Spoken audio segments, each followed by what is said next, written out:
So here are the parts that I've used. There's the gauge there, AEM.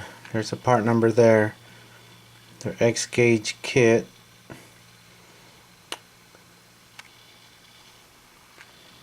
I bought that one by mistake. The kit actually has an adapter, so you don't have to buy that one.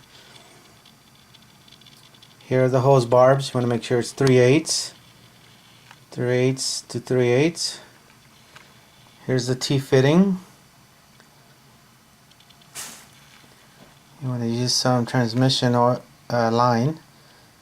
Bought this one. It's 3/8 by Hayden.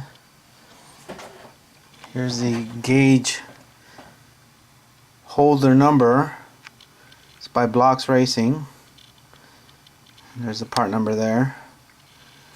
And then here's the old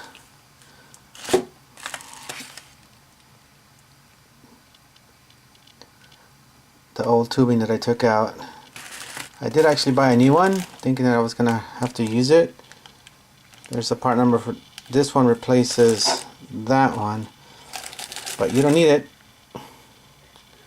All you need is actually 3/8 hose, and you don't even have to buy this one. If that one ever breaks, you can just use 3/8 hose. Total, you're probably looking at about $250.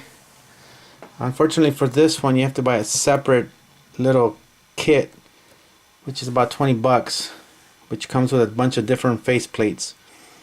And that one you actually do get the one with the transmission fluid. Alright, so hopefully this helps. When you actually take this one out of the car, you probably lose about 25 to 50 mLs of transmission fluid. And you probably want to do it when it's a little bit cooled, not hot. Alright, hope this helps. Very easy, like I said. Took me about an hour to an hour and a half, and I took my time. Alright, hope you guys liked it, and you guys can actually get an accurate temperature on the transmission fluid. Alright, see you guys.